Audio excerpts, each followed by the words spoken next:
कृष्ण जी की जब हम बात करते हैं और कृष्ण जन्माष्टमी की जब हम बात करते हैं, तो ये जो कृष्ण जन्माष्टमी का जो व्रत होता है ना, ये व्रतों का राजा कहा जाता है। जैसे एक बच्चे का तुम ध्यान रखते हो, बच्चे की जैसे सेवा करते हो, वैसी सेवा जरूरी है। तो भोग लगाना, आप कहीं बाहर ट्रेवल कर रहे हो तो उनको साथ ले जाना बहुत जरूरी है। उनको आप घर में बंद करके नहीं जा सकते। जो नाइट ऑफ डिल्यूजन थी जब कृष्ण जी का जन्म हुआ था, तब साथ ही में माया देवी का भी जन्म हुआ था। कंस जब मारने आया था, तब वह देवी ही ऊपर उठ के आकाशवाणी में बोला था कि पहले ही जन्म हो चुका है उनका, जो तुम्हारी हत्या करने वाले हैं। तो जब वो चल रहे थे तो उन्होंने रास्ते में देखी दधीची की हड्डियां, अस्थियां। तो हाँ। वो जो अस्थियां थी, उसके थ्रू उन्होंने एक बांसुरी बनाई। वो बांसुरी जो बनाई, वो बांसुरी उन्होंने कृष्ण जी को गिफ्ट। आखिर फिर कृष्ण जी और राधा जी का विवाह, कुछ लोग कहते हैं हो गया था, बट कुछ लोग वही कहते हैं जो मेजरली कि नहीं हुआ था उनका विवाह। कृष्ण जी की ऐसे देखा जाए तो 16,108 रानियां थी। जी। कृष्ण जी की रानियां 16,108 और उनमें राधा जी।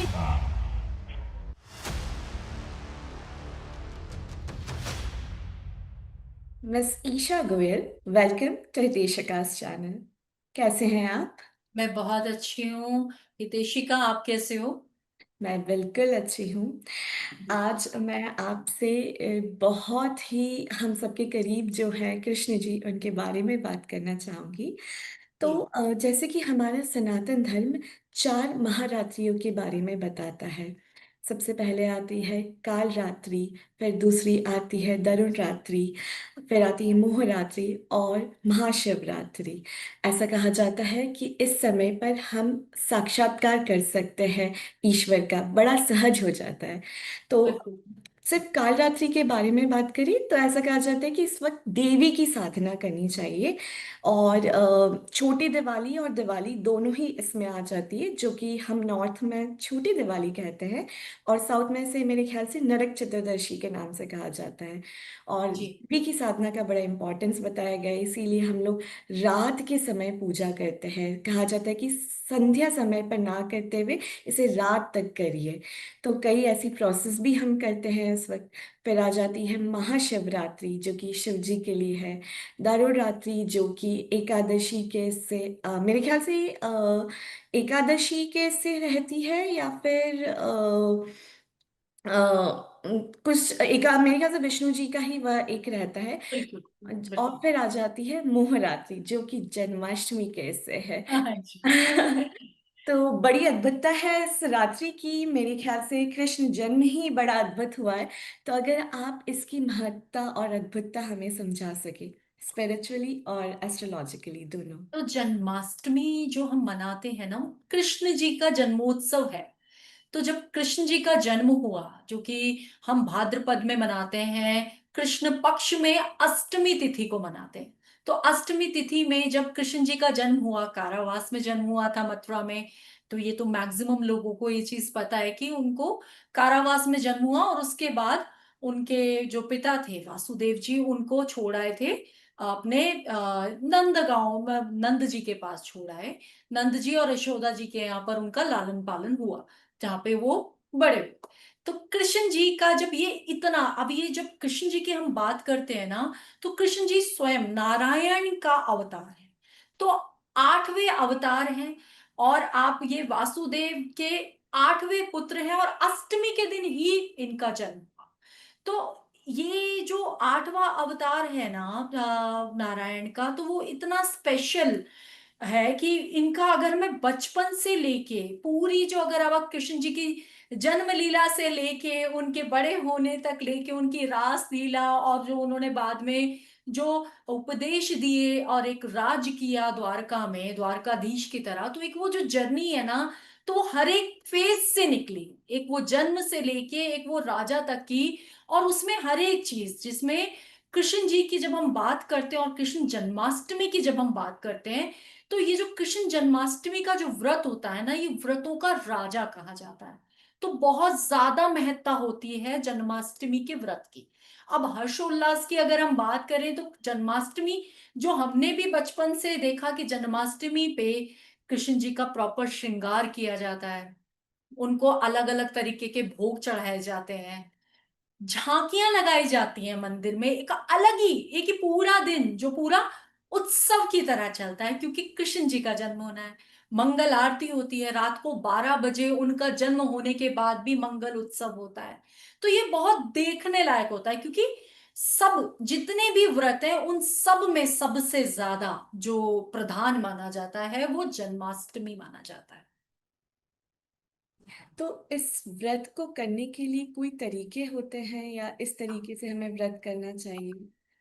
अब इसमें जो व्रत होता है, देखिए बहुत सारे लोग जो व्रत, कई लोग नहीं भी कर सकते। कुछ लोग क्या है कि उनकी कुछ हेल्थ इश्यूज हैं, प्रॉब्लम्स हैं, तो वो व्रत आप फलाहार पे कर सकते हो, फल ले सकते हो।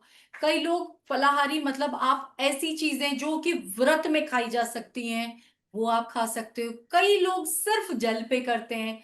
डिपेंड्स ऑन योर हेल्थ, आपकी बॉडी क्या अलाउ करती है, उसके अकॉर्डिंग आप व्रत करते हो। मगर व्रत मैं जब बात करती हूँ, जब भगवान की पूजा की बात करती हूँ, तो वो चाहे कोई भी पूजा हो, चाहे जन्माष्टमी हो, चाहे शिवरात्रि हो, चाहे कोई भी और व्रत हो, तो भाव सबसे पहले इंपॉर्टेंट है।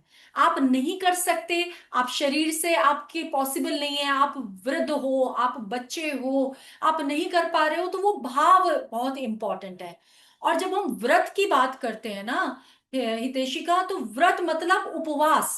अब बहुत सारे लोग क्या कनेक्ट करते हैं कि व्रत मतलब हमने दिन भर कुछ नहीं खाया तो हमने व्रत रख लिया। मगर उपवास का मतलब ये होता है कि आप भगवान के साथ वास कर रहे हो उस एक दिन। वो जो उपवास है ना, उसमें बहुत सारे और भी नियम होते हैं। सिर्फ खाना ना खाना उपवास नहीं होता है। आपको भगवान का भजन कीर्तन भी करना है, आपको कोई किसी तरह की बुराई से भी बचना है। एक तरफ तो आप व्रत रख के बैठे हो, दूसरी तरफ आप पड़ोसन की बुराई कर रहे हो, अपनी बहू या सास की बुराई कर रहे हो। तो वो उपवास नहीं होता है। उपवास मतलब उस एक दिन के लिए आपको हर एक उस बुराई को छोड़ना होगा, कोई गलत वचन अपने मुंह से नहीं निकालने होंगे। तो ये सबसे पहले इंपॉर्टेंट है। नॉर्मली लोग व्रत मतलब सिर्फ हमने खाना नहीं खाया उस चीज से इसको लिंक अप करते हैं। तो अब व्रत आपने रखा, उसके बाद आप, मैंने जैसे कि बोला कि नारायण है तो आपको उनको नहलाना है, धुलाना है, आपको उनको पंचामृत से उनको स्नान करा के उनको पीले वस्त्र पहनाने हैं। क्योंकि जब बात करते हैं नारायण की, जब बात करते हैं विष्णु जी की, तो पीला रंग विशेष आ जाता है। तो पीले रंग के वस्त्र पहनाने, पीले रंग के ही फूल चढ़ाने और पीला ही कोई भोग लगाना है। अब माखन का, मिश्री का, खीरे का और पंजीरी का भोग जो उनको विशेष पसंद है, उसका भोग उनको लगाया जाता है। अब भोग में सबसे इंपॉर्टेंट चीज क्या है कि जब हम नारायण को भोग लगा रहे हैं, जब हम कृष्ण जी को भोग लगा रहे हैं, तो तुलसी के बिना वो भोग अधूरा होता है। तो तुलसी का एक पत्ता उसमें होना इंपॉर्टेंट है। अगर आपने कितने भी 56 भोग बनाए, अगर उसमें तुलसी नहीं है तो वो भोग अधूरा ही माना जाएगा। तो सिर्फ करना क्या है, सारा दिन आप जो जो आप इजीली खा के व्रत रख सकते हो। मगर उपवास जो मैंने आपको नियम बताए कि भजन कीर्तन, पूजा पाठ, मंदिर जाना, बुराई से दूर रहना, लड़ाई झगड़े से दूर रहना, अपशब्द नहीं बोलने, ये सब चीजों का ध्यान अगर आप कर सकते हो तो आप इस उपवास को करो, वरना आप उपवास मत करो। बहुत ही खूबसूरत तरीके से आपने समझाया है, और यह बात हम सबको असल में अपनाना बहुत ज़रूरी है, क्योंकि बिल्कुल। जो आप कह रहे हैं ये असल में दिक्कतें हैं कि हम जी। उपवास कर लेते हैं पर मन में वो भक्ति भाव नहीं आ पाता है, मन अभी भी भटका हुआ रहता है। बिल्कुल। तो इसी में हमें लड्डू गोपाल की सेवा भी क्या अलग तरीके से करनी चाहिए जन्माष्टमी पर? और थोड़ा अगर आप इस बात पर भी गाइड कर दें कि लड्डू गोपाल की सेवा जन्माष्टमी के अलावा भी क्या सही तरीका होता है, क्योंकि हाँ। बहुत लोगों को बड़ा कंफ्यूजन रहता है। कुछ लोग कहते हैं कि लड्डू गोपाल जी को अपने साथ लेकर चाहिए कहीं बाहर जा रहे हैं, तो कुछ लोगों का रहता है कि हम घर पर ही हैं। तो क्या सही तरीका होता है, अगर आप उस पर भी गाइड कर सके? देखो, ये बहुत अच्छा क्वेश्चन है हितेशिका। आज के टाइम पे हर एक दूसरे घर में आपको लड्डू गोपाल देखने को मिल जाएंगे। स्पेशली जन्माष्टमी के दिन आप कहीं भी गए और आपने, या अब जैसे इस टाइम पे मार्केट पूरे सजे हुए होते हैं, तो लड्डू गोपाल जी भी मिल रहे हैं, झूले भी मिल रहे हैं, सब चीजें मिल रही हैं। आप गए मार्केट में, गए और खरीद के लेके आ गए कि भाई मैंने, मेरी फ्रेंड ने रखा हुआ था, या मेरी ननद ने रखा हुआ था, या मैंने आस पड़ोस में देखा उन्होंने भी रखा हुआ था तो मैं भी ले आई। तो वो लड्डू गोपाल जी हैं। लड्डू गोपाल जी पहले हैं क्या, ये समझना बहुत जरूरी है कि उनकी सेवा आप किस तरह से करोगे। लड्डू गोपाल जी मतलब ठाकुर जी की सेवा। ठाकुर जी कौन? जो पूरा आपका संसार, जो पूरी दुनिया जो चलाने वाले हैं, जो पालनहार हैं, वो ठाकुर जी हैं। वो ठाकुर जी एक बाल रूप में हैं। तो आप अगर ठाकुर जी के प्रति आपके मन में वो वात्सल्य है, तो आप ठाकुर जी रखो। आप ये सोच के लाए हो कि मैं ठाकुर जी का एक बाल रूप घर में ले आई, और मैं बाल रूप को उसी तरह से मैंने, जब आपको भोग लगाना हुआ लगा दिया, या कहीं भी आपको जाना है आप चले गए, आपने घर बंद करके उनको छोड़ गए, और साथ में आप तो जा रहे हो दावत खाने, आप जा रहे हो पिज्जा खाने, और उनको आपने लगा दिया चिनोरी का, और साथ में कभी मिश्री का भोग सामने रख के चले गए कि भगवान खा लेंगे। तो वो नहीं है भाव। अगेन बात वही है कि उनको समझो, लोग क्या कर रहे हैं। हर एक इंसान ठाकुर जी लेके आ रहा है, मगर होता क्या है, आप ठाकुर जी ले तो आए, आपको सेवा के नियम ही नहीं पता। तो सेवा के नियम सबसे पहले क्या है वो जान लेते हैं। तो जब आप उतने नियम फॉलो कर पाओ, तो आप ठाकुर जी घर में लाओ। अदरवाइज आप फोटो पूजा करो घर में, वो सबसे उत्तम है। आप घर में इतने सारे नियम अगर फॉलो नहीं कर पाओ, तो ठाकुर जी की सेवा बिल्कुल मत लेना। तो ठाकुर जी की जब सेवा की बात आती है, तो सबसे पहले होता है उनका स्नान।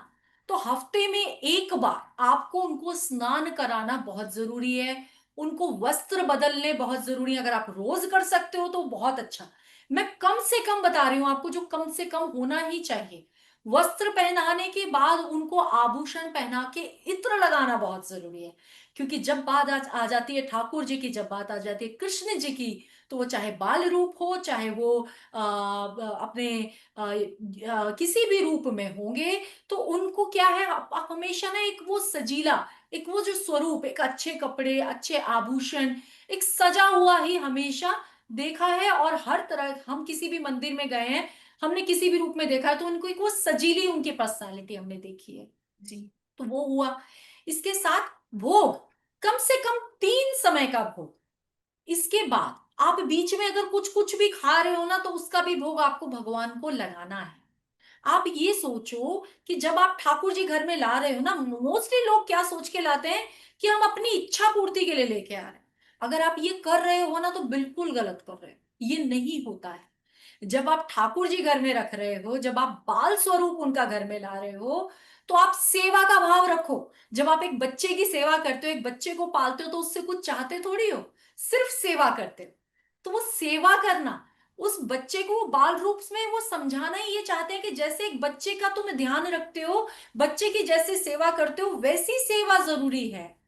तो भोग लगाना, साथ ही आप कहीं बाहर ट्रेवल कर रहे हो, तो उनको साथ ले जाना बहुत जरूरी है। उनको आप घर में बंद करके नहीं जा सकते। अगर आप नॉर्मली कहीं जा रहे हो, तो आप भोग लगाने से पहले घर आ जाओ। अगर आप किसी पार्टी में जा रहे हो, मान लिया भाई अब है हम लोग समाज में रहते हैं, बहुत सारी सोशल एक्टिविटीज होती हैं, तो आप कहीं किसी पार्टी में जा रहे हो, तो पहले आपके ठाकुर जी जो आपने घर में बाल स्वरूप रखा, उनको भोग लगाना है, और उनको सुलाकर तब आप पार्टी में जाओगे। ऐसा नहीं कि आप तो पार्टी में जा रहे हो, खा पी रहे हो, और घर में आपके ठाकुर जी वेट कर रहे हैं कि अभी आएगा तो मुझे भोग लगाएगा, मैं तो अभी भूखा ही हूँ। तो वो बिल्कुल गलत है, वो नहीं होना चाहिए। तो ये सारी चीजें ध्यान रखना। और साथ ही आपने, नॉर्मली अभी क्या देखने में आ रहा है, इतना ज्यादा हो गया, आप वृंदावन जा रहे हो, आप मार्केट जा रहे हो, तो आपने एक टोकरी बना ली, ठाकुर जी साथ में जा रहे हैं। ऐसा भी नहीं है। वृंदावन अगर आप जा रहे हो, या किसी भी ऐसे स्थान पे जा रहे हो, आप अपने ठाकुर जी अगर लेकर जा रहे हो, तो आप जहां रुके हुए हो वहां पर उनको स्थापित कर दो। आप हर जगह लेके मत घूम। हर जगह आपने चप्पल भी पहनी है, आप झूठे हाथ से, एक हाथ से खा रहे हो, दूसरे हाथ में आपके ठाकुर जी हैं, तो ये जो आप अच्छा नहीं कर रहे हो, आप अपने लिए और सामने से गड्ढा खोद रहे हो, अपने लिए गलत कर रहे हो। एक और क्या चीज है, अब क्या है, आपके कोई भी जो मेटल के आप लेके आते हो ठाकुर जी, तो क्या करते हो जब आप नहला रहे हो, तो पीताम्बरी लगा लगा के उनका चेहरा पूरा घिस रहे। ये क्या है? वो भगवान है। आपने उनको जब घर में रख लिया, आप उनकी जब पूजा पाठ कर रहे हो, तो आप उनको ऐसे कैसे घिस सकते हो? आप सोचो, कभी आपने अपने बच्चे का चेहरा ऐसे घिसा था? नहीं किया। वो चीज हम भूल जाते हैं। उस टाइम हमें क्या लगता है कि भाई ये ना काले पड़ रहे हैं, या ये ना इनका वो खराब हो रहा है, तो हमें घिस घिस के चमका है। तो वो तरीका सही होना चाहिए। तो वो एक वो भाव वैसे रखो ना, कि जब आप ठाकुर जी घर में बैठा रहे हो, तो आपके घर का माहौल भी वैसा होना चाहिए, आपका खान पान भी वैसा होना चाहिए, एक सात्विक एनवायरनमेंट आपका होना चाहिए। इतने सारे नियम अगर आप फॉलो कर पाओ, तो ठाकुर जी घर ले आओ। अदरवाइज मंदिर में पूजा करो, घर में फोटो पूजा के नियम नहीं है, बट मूर्ति पूजा के। और ठाकुर जी जो आप ये बाल रूप में लेके आते हो, जो हर एक इंसान आजकल लेके आ रहा है, सच में बोलूंगी फैशन हो गया है, हर एक जी दूसरा इंसान कर रहा है। तो वो चीज करने से पहले उसके नियम समझ लो, फिर उसको करो, तो कोई दिक्कत नहीं। जी, आज हमें ये समझना बहुत ज़रूरी है कि हम हर चीज़ कॉपी कर रहे हैं, उसके पीछे का बिल्कुल। बातें क्या, उनके पीछे की कहानियां हैं, क्या उनके पीछे की स्पिरिचुअलिटी है, उन चीज़ों को नहीं समझते हैं। आजकल फैशन हो गया, मुझे लगता है स्पिरिचुअलिटी भी फैशन हो चुका है। बिल्कुल फैशन हो गया। आप ये देखो ना, आप मोस्टली जो आप रील्स देखोगे ना, वो हम ठाकुर जी को खाना खिला रहे हैं, हम रील बना रहे हैं। हम ठाकुर जी को, हमारे ठाकुर जी को हमने दूध पिलाया, हमने रील बना ली। हम ठाकुर जी के सामने बैठ के पूजा पाठ कर रहे हैं, हम ठाकुर जी को सुला रहे हैं, उठा रहे हैं, हमने ठाकुर जी का मंदिर कैसा बनाया, हर एक चीज की हम रील बना रहे हैं, जी और उसको बिल्कुल। सोशल मीडिया पे डाल रहे हो। तो आप पूजा नहीं कर रहे, आप दिखावा कर रहे हो। तो दिखावा नहीं चाहते, वो चाहते हैं भाव। तो मत लाओ, वो बेटर है। कम से कम आप वो दंड के पात्र तो नहीं बनोगे। आप अपराध कर रहे हो, गलती कर रहे हो, वो चीज मत करो। कम कर लो, अच्छा करो। जो जी आप कर सकते हो, नियम नहीं फॉलो कर सकते। हर एक घर में, आपके घर आए दिन आपके घर में मदिरा पान हो रहा है, ये भी एक फैशन हो गया है। आप घर में नॉन वेज भी खा रहे हो, सब कर रहे हो, ठाकुर जी का अलग बनाएंगे, हम अपना अलग बनाएंगे। तो ये क्या है? आपने भगवान को वहां स्थापित किया, तो वो घर का एनवायरनमेंट भी तो मंदिर जैसा होना चाहिए ना। तो वो जी सारे नियम है। तो जब भगवान, आप मंदिर में जाते हो, तो मंदिर में क्यों जाते हो? फिर घर में ही कर लो सारे कर्म कांड जितने भी हैं। मंदिर में मत जाओ ना, वहां पर प्राण प्रतिष्ठा करके भगवान लगाए जाते हैं। घर में आप प्राण प्रतिष्ठा नहीं कर पाते, उतनी सेवा नहीं कर पाते, इसलिए घर में कहा जाता है भाई फोटो पूजा कर लो। आप ऐसी कोई सेवा मत उठाओ जो आप करना। जी जी जी, ऐसा कहा जाता है कि आप वही लीजिए जो आप अपने प्रभु को चढ़ा सके, कभी भी वो बिल्कुल। मत खाइए जो आप नहीं ले सके। बिल्कुल। बिल्कुल। कृष्ण जन्म पर आते हैं तो जब जो नाइट ऑफ डिल्यूजन थी, जब कृष्ण जी का जन्म हुआ था, तब साथ ही में माया देवी का भी जन्म हुआ था, जो कि हम्म। अ, उधर हम देखते हैं कि गोकुल में जन्म होता है, और उन्हीं की माया के द्वारा जब कृष्ण जन्म हुआ था, तब सारे पहरेदार होश में नहीं थे, हम्म। हथकड़ियां अपने आप वसुदेव जी की खुल गई थी। तो उन्हीं की ये माया थी। और फिर जब हम सबको जैसे कहानी पता है कि कंस जब मारने आया था, तब वो आठवां बच्चा समझ के देवी को जब एक्सचेंज कर लिया था, कृष्ण जी को उधर और देवी जी को इधर कर लिया था, तब वह देवी ही ऊपर उठ के आकाशवाणी में बोला था कि तुम्हारा पहले ही जन्म हो चुका है उनका, जो तुम्हारी हत्या करने वाले हैं।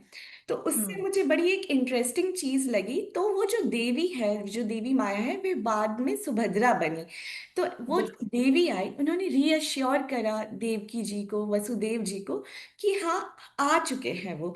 तो उसे हम्म। कहते हैं हमारे भद्रता दी, अगर हम संस्कृत में करें तो ऐसे भद्र हुआ वो, उन्होंने सांत्वना दी, एक रीअश्योरेंस दिया, और वो खुश खबरी थी, तो सुभद्र।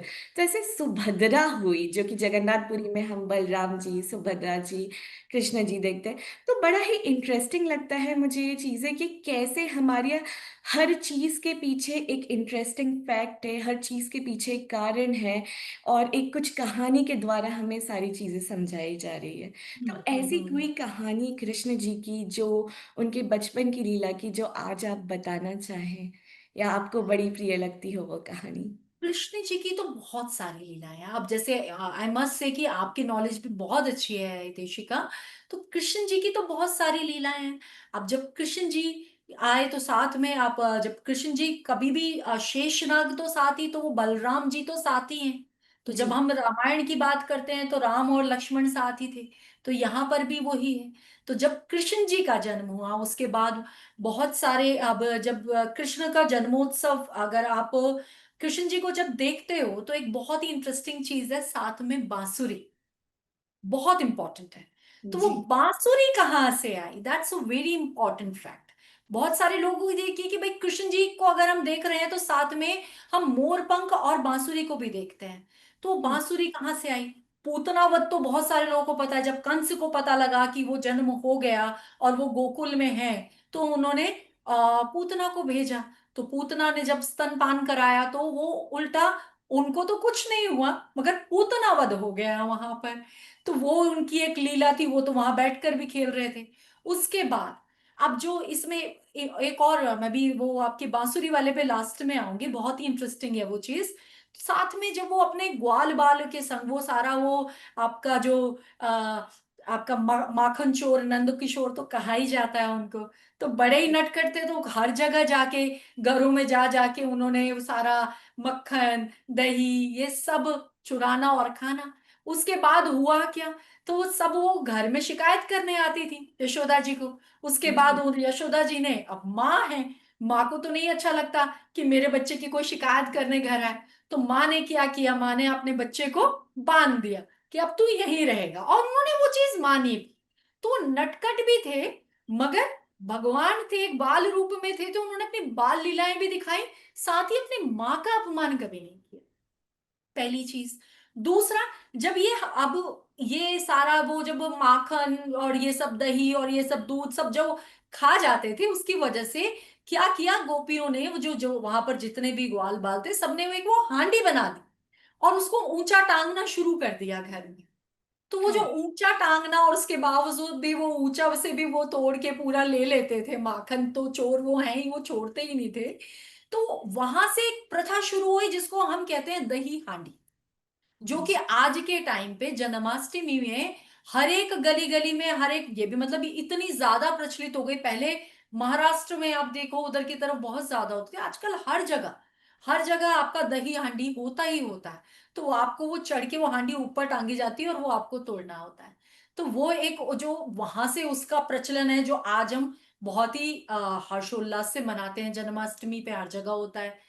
अब जब वो छोटे थे तो सब लोग, जब वो पता लगा कि भाई नंद बाबा के घर पुत्र का जन्म हुआ है, पुत्र आए हैं, तो सब लोग उपहार लेकर आए नंद बाबा के घर। भाई बच्चा हुआ है तो जाते ही है ना, हम लोग भी किसी के घर जाते हैं तो बच्चे के लिए गिफ्ट लेके जाते हैं। तो जी सब लोग लेके आए। अब इसमें जो महादेव हैं, जो शिव जी हैं, उनकी अगर हम बात करें तो जब हम बात करते हैं श्री हरि की और विष्णु जी की और शिव जी की, दोनों कभी अलग एक दूसरे से कभी नहीं रहे हैं। नॉर्मली दोनों का ऐसा है कि जब भी कोई अवतार लेके विष्णु जी जमीन पर पृथ्वी पर आए, तो शिव जी किसी ना किसी तरह से वहां पर प्रकट हुए या उनका कहीं ना कहीं कोई रोल रहा। तो इसमें जी क्या हुआ कि जब ये सारी चीजें हुई, सब लोग गिफ्ट लाने लगे। तो अब इसमें क्या, शिव जी को लगा भाई सब जा रहे हैं, मुझे भी जाना चाहिए। इस बहाने मैं उनके दर्शन भी कराऊंगा और एक गिफ्ट लेके जाऊंगा। तो मैं बहुत इजी लैंग्वेज में इसलिए बता रही हूँ कि हमारे यूथ को वो चीजें समझ आए। आज के हमारे यूथ को तो पता ही नहीं है स्टोरीज। तो मैं बहुत टिपिकल लैंग्वेज ना यूज करके बहुत इजी लैंग्वेज में इसीलिए हम लोग बात कर रहे हैं कि जी यूथ समझ पाए, उनको इंटरेस्टिंग भी लगे। तो जी क्या हुआ, जब शिव जी चलने लगे तो उनको समझ नहीं आया कि मैं क्या दूं गिफ्ट। तो जब वो चल रहे थे तो उन्होंने रास्ते में देखी दधीची की हड्डियां, अस्थियां। तो दधीची की स्टोरी तो पता ही है, दधीची ने अपना शरीर दान कर दिया था, त्याग कर दिया था। तो उनकी हड्डियों से, उनकी अस्थियों से वो कुछ शस्त्र बने थे उस समय।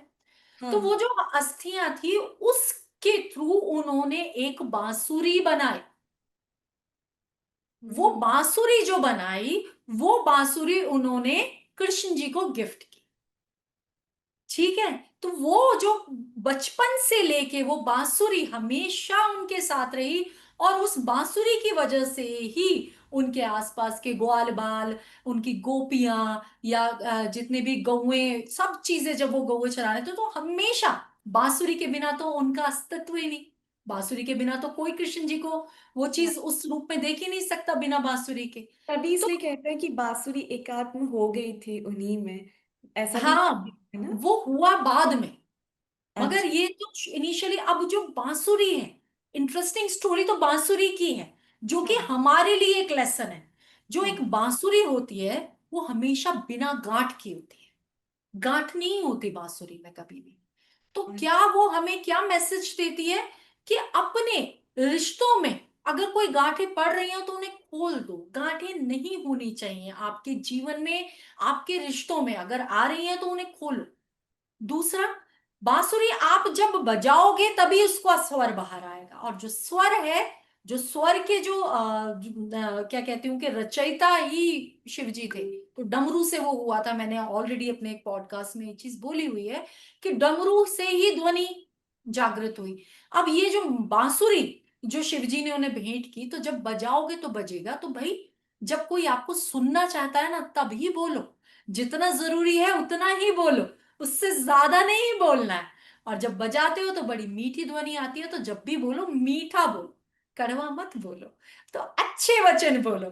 तो ये बांसुरी के मैसेज हैं जो आपको अगर आप समझोगे तो हमारी इन्हीं सब चीजों में आपको सब कुछ मिल जाएगा। अभी इसके बाद हम मोर पंख पे भी आए, तो मोर पंख में भी एक मैसेज है।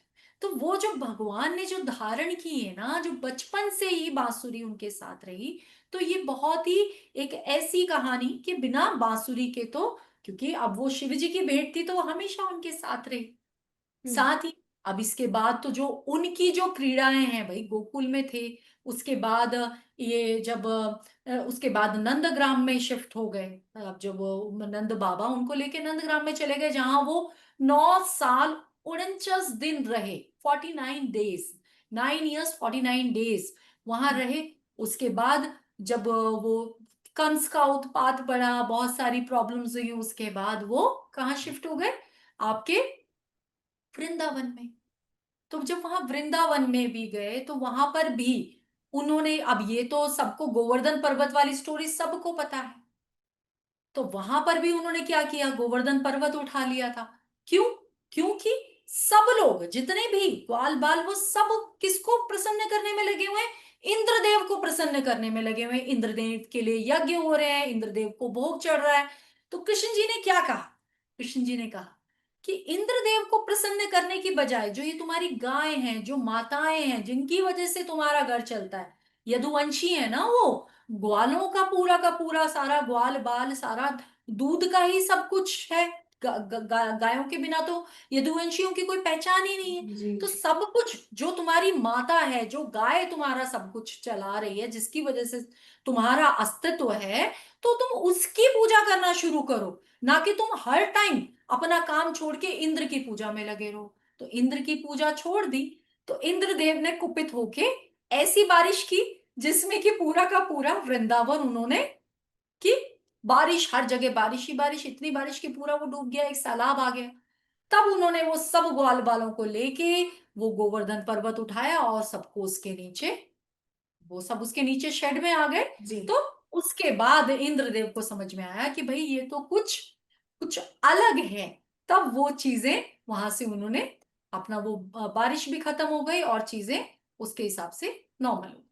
तो इनकी जो बाल लीलाएं हैं, जो रास लीला, उसके बाद जो गोपियों के साथ, जो राधा जी के साथ, और स्पेशली गैयाओं के साथ जो उनका एक जो संबंध था ना, वो इतना इंपॉर्टेंट, जो कि गौ माता हम कहते हैं, वो गौ माता सिर्फ कहने के लिए नहीं, वो गौ माता उनको किसने, कृष्ण जी ने बनाया। कृष्ण जी के थ्रू वो एक मैसेज आया कि गाय जो हमारे को निस्वार्थ हमें दूध दे रही है और उस दूध के थ्रू हमारा जीवन यापन हो रहा है, तो हम हमारी वो माँ है, उसको माँ का दर्जा दो। तो वो चीज वहां से आई जो कि आज के टाइम में कोई नहीं करता। 33 करोड़ देवी देवताओं का वास है एक गौ माता में, मगर आज की डेट में अगर आप देखोगे तो गौ अपमान जगह जगह पे है। कहीं गौ गाय कूड़ा खा रही है, कहीं गाय आपकी कोई गंदगी खा रही है। तो खाने के लिए नहीं है। जो गौ ग्रास निकालना हमारे सनातन धर्म में बहुत ज्यादा इंपॉर्टेंट है कि एक गौ ग्रास आप निकालो, वो कोई नहीं कर रहा है। जो गौ पालन भी कर रहे हैं उन्हें भी वो चरने के लिए बाहर छोड़ देते हैं। तो गौ अपमान। तो आप जब फेमस हो कृष्ण गया है जी आजकल। को समझना बहुत एक, ये एक बहुत डेप्थ है, उनको समझना ही आसान नहीं। बिल्कुल सही कह रहे हैं। और आजकल तो ये भी न्यूज आ रही है कि गौ माता को नॉनवेज खिलाया जा रहा है ताकि बिल्कुल। अच्छे से, इस तरह का बिजनेस होने लगा है। कलयुग है ना, इसी को कहते हैं घोर कलयुग। तो हम कलयुग में हैं इस टाइम। तो वो जो एक अंत की तरफ हम खुद को खुद बढ़ा रहे हैं, तो वो हम कलयुग में। जी बिल्कुल सही कह रहे हैं। मोर पंख से मुझे याद है कि शायद कृष्ण जी ने मोर पंख भी तभी लगाए थे ना जब गोवर्धन उठाया था, तो मोर नाच रहे थे और उन्होंने तोहफा दिया था मोरों ने। ऐसी कहानी है, प्रचलित कहानी, कि उन्होंने तोहफा दिया था मोरों ने पंख का अपने कृष्ण जी को, तो तब से उन्होंने वो तोहफा ले लिया और अपने मुकुट में लगा रहे हैं। अब इसके पीछे भी दो कहानियां हैं। सबसे पहले तो मोर पंख को समझ लेना बहुत जरूरी है। जो मोर है वो सिर्फ एक ही पक्षी है इस पृथ्वी पर जो पूरे जीवन ब्रह्मचर्य का पालन करता है। ठीक है। तो ब्रह्मचर्य का पालन करता है तो पूरा पवित्र है। सबसे पहले तो वो पवित्र है, इसलिए उनके माथे पे उनको उसका स्थान मिला। तो इसकी दो स्टोरीज हैं। एक तो सबसे पहले जो इसकी स्टोरी है वो ये कि एक मोर उनके महल के बाहर बैठा हुआ, एक जैसे वो एक वो याचक उनको कि भाई मेरे को कृष्ण जी के दर्शन हो जाएं, तो एक वो मोर की कहानी है। तो मोर उनके बाहर बैठकर एक भजन गाता था कि मेरा कोई ना सहारा बिन तेरे गोपाल सांवरिया मेरे। तो ये एक साल तक कि मेरा कोई ना सहारा बिन तेरे गोपाल सांवरिया मेरे। तो वो गाता रहा। कभी भी गोपाल नहीं आए उससे मिलने के लिए। तो वो पूरा एक वर्ष की जो प्रक्रिया उसने की। उसके बाद एक दिन जब ये वो अपना जो भजन गा रहा था, तो वहां से नारद जी गुजरे। तो नारद जी ने उसको बोला, उस मोर को, कि भाई क्या है, तू क्यों कह रहा, मैं इतने दिनों से प्रसन्न करने की कोशिश कर रहा हूँ गोपाल को, कृष्ण जी को, मगर वो मेरे को वो प्रसन्न होना तो दूर, हो तो मुझे दर्शन भी नहीं दे रहे। तो उसने जब उस टाइम नारद जी ने उन्हें बोला कि तू अभी गोपाल का नाम ले रहा है ना, तू राधे राधे रटना शुरू कर, राधे राधे बोलना शुरू कर, देख कैसे तेरे कृष्ण तुझे दर्शन देते हैं। तो उसने राधे राधे रटना शुरू किया। उसके बाद कृष्ण जी ने उनको दर्शन भी दिए, और साथ ही वो जो उसके मोर पंख को अपने शीश पर स्थान दिया। एक हम्म। और कहानी है इसके पीछे। हम्म। जब राधा जी और कृष्ण जी, राधा जी का क्या है कि जब भी वो जब भी ये राधा जी और कृष्ण जी मिलते थे, तो राधा जी का जो पूरा आंगन वो मोरों से भरा रहता था। तो कृष्ण जी जब बांसुरी बजाते थे, तो एक दिन राधा जी उनके साथ वो भी नृत्य करने लगी, और वो जो जितने भी मोर थे वो साथ में नृत्य करने लगे।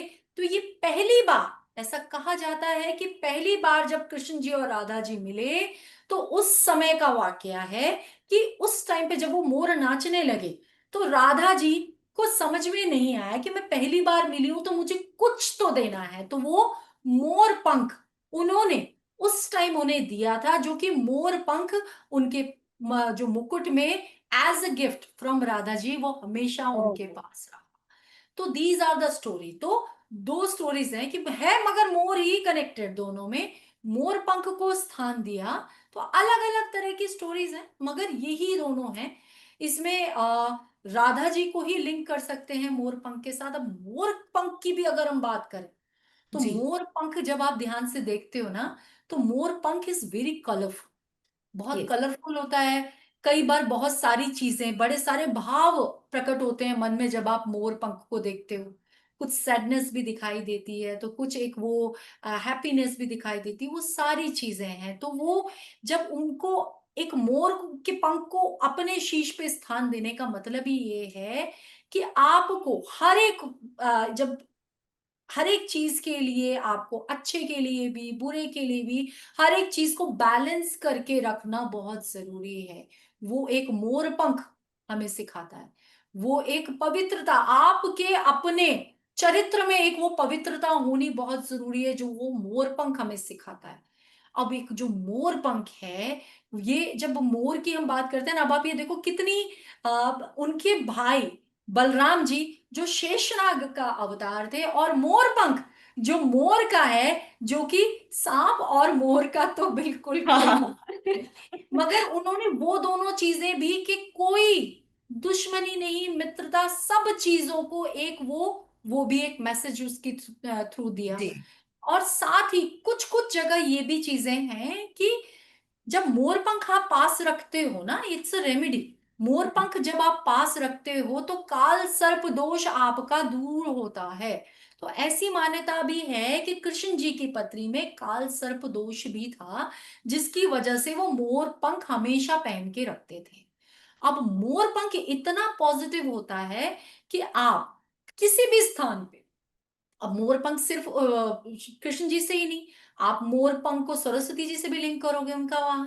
हम्म। आप हम्म। मोर पंख को कार्तिकेय जी से भी लिंक करोगे, उनका जी। भी वहां। मयूर उनका। तो मैक्सिमम जब हम सरस्वती जी की बात करते हैं, तो जब हम बात करते हैं स्टडी की, विद्या की, तो जब बच्चे अपनी कॉपी किताबों में रखते हैं, आपकी स्टडी टेबल पे होता है, आपका जो पेन है उसमें मोर पंख है, तो वो चीज आपको एक वो पॉजिटिविटी, आपको पढ़ाई के प्रति, मतलब आप और अच्छा करते हो उस चीज के लिए। आप अपने घर में अगर मोर पंख रखते हो, तो नेगेटिविटी सारी खत्म होती है मोर पंख से।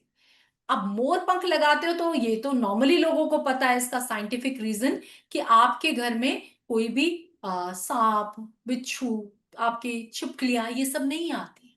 तो मोर पंख का वहां एक लिंकअप किया जाता है।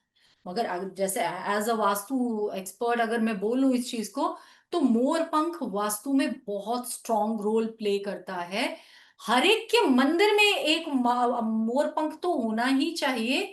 और कोशिश करो आपके घर में एक बंच ऑफ मोरपंख अगर है तो बहुत पॉजिटिव आपका एनवायरनमेंट रहता है, आपके घर को पॉजिटिव बनाता है, वास्तु दोष खत्म करता है। साथ ही जैसे कि मैंने अभी काल सर्प दोष की बात की, तो अगर आपके पास मोर पंख का पंखा है और आप खुद को उससे हवा करते हो दिन में एक बार, तो आपका काल सर्प दोष का भी निवारण होता है। तो मोर पंख कितना इंपॉर्टेंट है, अब आप ये चीज समझ लो। कृष्ण रूप में उन्होंने जो लीलाएं करी है और उन लीलाओं में जो वस्तुओं का उपयोग करा है, उनके बिल्कुल। स्पिरिचुअली और एस्ट्रोलॉजिकली भी बहुत गहरे मीनिंग है। सब चीज, हर एक चीज कुछ ना कुछ प्रेजेंट, उनका जो भी अस्तित्व, जो उनका वेशभूषा, जो उनका जो आपका वही मोरपंख और बांसुरी के बिना तो कोई वो ही नहीं है आपका, वो उनका कोई अस्तित्व ही नहीं है, उनको मान ही नहीं सकते। आपके घर में अगर आपने कृष्ण जी रखे हैं और उनके पास बांसुरी और मोरपंख नहीं है, तो अधूरे हैं। और बिल्कुल सही। जन्माष्टमी के दिन अगर आप एक छोटी सी चांदी की बांसुरी अगर उन्हें आप चढ़ाते हो, तो आप कितने सारे प्रॉब्लम्स को सॉल्व करती है वो चीज। जन्माष्टमी पर मतलब सभी से बस कहेंगे कि कोशिश जन्माष्टमी करिए। पे, हाँ जन्माष्टमी पे आप एक छोटी सी चांदी की बांसुरी अगर कृष्ण जी को अर्पण करते हो, तो आपकी बहुत सारी प्रॉब्लम्स खत्म होती हैं। जन्माष्टमी पे आप एक दक्षिणावर्ती शंख से अगर उनका अभिषेक करते हो, दक्षिणावर्ती शंख मतलब लक्ष्मी जी। अब अगर श्री हरि हैं तो लक्ष्मी जी ना हो ऐसा तो हो नहीं सकता ना। अब अगर कृष्ण जी हैं तो वो भी साथ में, उनका भी ध्यान रखना पड़ेगा। तो दक्षिणावर्ती शंख से अगर आप अभिषेक करते हो, तो वो सारी चीजें, सारी आपकी जो प्रॉब्लम्स आपकी पैसों से रिलेटेड है, आप लक्ष्मी जी है तो धन संपत्ति की बात है। तो आज की डेट में और किसी को कुछ चाहिए होना चाहिए हो, पैसा तो सबको चाहिए, संपत्ति सबको चाहिए, लग्जरी सबको चाहिए। तो वो सब चीजों के लिए आप ये उपाय कर सकते हो। ये जो उपाय अगर आप जन्माष्टमी पे करते हो, तो ये विशेष उपाय होते हैं। खीरे का भोग अगर आप लगाते हो, उसके बाद वो खीरा आप ग्रहण करते हो, बहुत छोटी सी चीज है, कोई बड़ी बड़ी चीजें नहीं। खीरे का भोग अगर आप लगाते हो, वो बहुत इंपॉर्टेंट होता है, वो बहुत आपके लिए फ्रूटफुल होता है। जी। अब वो खीरे का भोग लगा के हस्बैंड वाइफ अगर साथ में खाते हैं, अगर आपको, भाई मेरे को संतान नहीं हो रही है, तो वो चीज अगर आप कर रहे हो, तो आपके संतान होने के योग खुल जाते हैं। संतान प्राप्ति के योग बन जाते हैं। तो ये सब चीजें, एक जन्माष्टमी पे आप कृष्ण सेवा करके कितनी चीजें प्राप्त कर सकते हो। बस भाव सही होने चाहिए, ये नहीं मैंने जैसे अभी बोला था कि पूजा पाठ तो कर रहे हैं मगर अंदर कुछ और ही चल रहा है। अंदर लग रहा है भागना है, अंदर आपसे लग रहा है कि यार वहां पर वो मेरे से आगे ना निकल गया हो, ये ना हो गया हो, मेरे पड़ोसी क्या कर रहा होगा, ये क्या कर, ये सब छोड़ के 5 मिनट भी अगर आप भक्ति कर रहे हो भाव के साथ तो वो बहुत इंपॉर्टेंट है। तो ये विधियां हमें रात में करना ज्यादा बेनिफिशियल होता है या दिन में करना जन्माष्टमी पर? कृष्ण जी के जो भी भोग लगते हैं ना वो रात में ही होता है। मंगल आरती देखो, आप पूजन कीर्तन जो करते हो वो सुबह से शुरू हो जाता है। एक मंगल आरती आप सुबह करते हो ब्रह्म मुहूर्त में, एक मंगल आरती आप रात में करते हो उनके जन्म के बाद। जन्म के बाद उनको पंजीरी का भोग लगता ही लगता है। हाँ वो पंजीरी का भोग ही बांटा जाता है हर मंदिर में। तो जी। वो भोग जो रात को लगता है वो बहुत इंपॉर्टेंट होता है। तो मैं ये रात के भोग की बात कर रही हूँ, जो रात को आप जो भोग लगाओगे उसके बाद जो उसको आप ग्रहण करोगे उसकी बात हो रही है। अब कई लोग, अब जब व्रत रखते हैं तो कई लोग 12 बजे व्रत खोल लेते हैं, कई लोग अगली सुबह खोलते हैं। तो वो जैसा भी आप कर रहे हो अकॉर्डिंगली आप उस भोग को ग्रहण कर सकते हो, मगर भोग आपको उनको लगाना है, रात में लगाना है। उसके बाद जब आप व्रत खोलोगे तब आप उसको ग्रहण कर सकते हो। अब अगर बात कर रहे हैं खीरे की, तो खीरे का भोग तो आप रात में भी खा सकते हो, खीरा तो वैसे भी आप व्रत में खा सकते हो। जी ठीक जी। है, तो खीरे की ही भोग की बात की है हमने। अब आप उनको जो अभिषेक जो कर रहे हो वो आप दिन में भी कर सकते हो। दक्षिणावर्ती शंख से जो अभिषेक की मैं बात कर रही हूँ पंचामृत से, वो आप दिन में भी कर सकते हो। बट पंजीरी का भोग जो आप लगाओगे वो रात में ही लगाओगे। मिश्री का माखन का भोग आप दिन में भी लगा सकते हो। हालांकि रात के भोग, क्योंकि उनका जन्म ही रात में हुआ था, तो रात के भोग ज्यादा फलकारी होते हैं। और बांसुरी भी अगर हम दिन में या रात में कभी भी उन्हें। बांसुरी आप दिन में किसी भी समय में जाके चढ़ा सकते जी जी। हो जी। कुछ कृष्ण जी के ही अवतार के कुछ एक इंटरेस्टिंग रहस्य जो मुझ अभी पढ़ रही थी कुछ दिन पहले, तो वो उसके बारे में मैं बात करना चाहूंगी कि जैसे कि अगर हम सबको पता है कि वे आठवें अवतार थे और कंस उन्हें मारना चाह रहे थे, और जब वे पैदा हुए तो उन्होंने निर्देश दिया था वासुदेव जी को कि आप वहां पर देवी हुई है यशोदा मैया को, वो बालिका को लेकर यहाँ पर आ जाइए और मुझे वहां पर रख दीजिए, जो कहानी हम सबको पता है। तो पहले तो मुझे उनकी स्टोरी भी बड़ी इंटरेस्टिंग लगती है, अगर अगर हम ज्योग्राफिकल लोकेशन के हिसाब से देखें तो हम्म नंद जी रात को 12 बजे टोकरी में लेकर, कृष्ण जी का जो अभी अवतार ही हुआ है, तो यहाँ पर रात को 12 बजे सावन का महोत्सव रहता है, वर्षा ऋतु हो रही है, नदी भी पूरे बहाव में है, वो भी बहुत ऊपर आ रही है, तो नंद जी वसुदेव जी सोच भी रहे होते हैं कि अरे मैं इस यमुना नदी को कैसे पार करूंगा। तो वसुदेव जी जब जाते हुए रहते हैं तब ऐसा कहा जाता है कि शेषनाग जी उनकी सुरक्षा करने के लिए आ जाते हैं यमुना बिल्कुल, नदी में कि क्योंकि मेरे, बारिश हो रही थी। जी, कि मेरे प्रभु गीले ना हो इस वजह से। हाँ हाँ बड़ा हाँ, सेवा का भाव देखते हैं, और उसी वक्त यमुना मैया भी उनके पैर छूना चाह रही है कि अभी प्रभु ने अवतार लिया है तो मैं भी बिल्कुल पैर छू लूं, तो इसलिए वो बिल्कुल। पूरे बहाव में रहती है, और जैसे ही हाँ एक बूंद उनके पैरों पर स्पर्श करता है यमुना जी अलग अलग हो जाती है, और फिर वसुदेव जी को रास्ता दे देते कि अब आप जा सकते हैं। तो इसमें एक इंटरेस्टिंग रहस्य ये आता है कि सबको लगता है कि यशोदा मैया ने सिर्फ देवी को जन्म दिया है उधर, पर ये भागवत में नहीं आता है, ये ब्रह्मवेद पुराण में आता है। वह कहते हैं कि साथ ही में एक बीम ऑफ लाइट भी वहां पर पैदा होता है देवी के अलावा। तो जब वसुदेव जी आते हैं तब वे जो बालक रूप है उनको उस बीम ऑफ लाइट के साथ मिला देते हैं और बालिका को लेकर आ जाते हैं। तो हम्म वो जो बीम ऑफ लाइट है, तो इसमें जैसे कि हम सबको पता है कि विष्णु जी है, वैकुंठ लोक उनका लोक है, ऐसे हम्म ही कृष्ण जी का भी अपना एक लोक है जो कि गोलोक कहलाया जाता है। बिल्कुल और ये अवतार इसीलिए इतना अमेजिंग मैं कहूंगी, या इतना खूबसूरत है, क्योंकि इसी अवतार में गोलोक से कृष्ण जी और विष्णु जी वैकुंठ से दोनों आके मिलते हैं।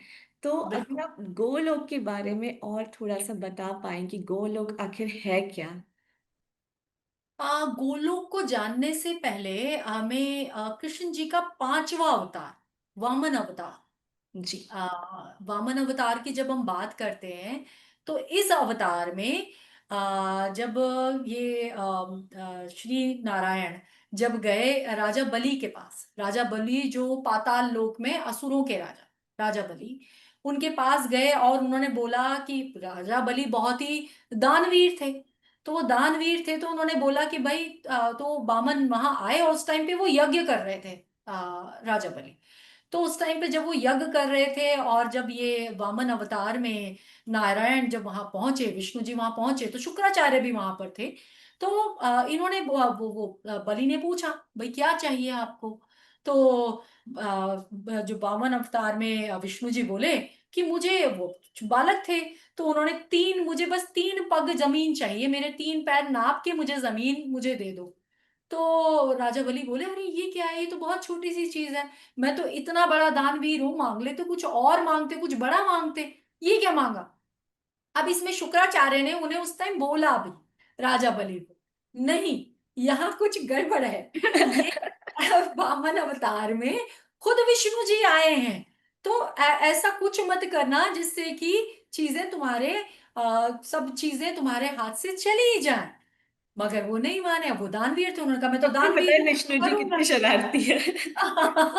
अब वो तो विष्णु जी इसीलिए तो कृष्ण अवतार में तो उन्होंने अपनी सारी शरारतें, सारा अपना वो दिखाया ना। तो उन्होंने वो जब वो दे दिया, जब वो संकल्प ले लिया, उसके बाद उन्होंने वो जब वो अपना वो जो बढ़ाया, अपना जो अपना वो पूरे रूप में आए और उन्होंने एक पग में स्वर्गलोक और दूसरे पग में पृथ्वी लोक और सब नाप दिया। तब उस टाइम पे अब उन्होंने पूछा कि अब तीसरा पग कहाँ रख। तो तीसरा पग बलि ने बोला मेरे सिर पे रख दो, जो मेरे अंदर की जो अज्ञानता है, जो मेरे अंदर जो अभिमान आ गया है वो खत्म हो जाए। तो ये इसी से जुड़ी हुई एक और भी कहानी है, अगर आप बोलोगे तो मैं वो भी जी जी सुनाऊंगी जी बाद में। बिल्कुल। क्योंकि जब हम रक्षाबंधन मनाते हैं तो बहुत सारे लोगों को तो पता ही नहीं है रक्षाबंधन मनाते क्यों।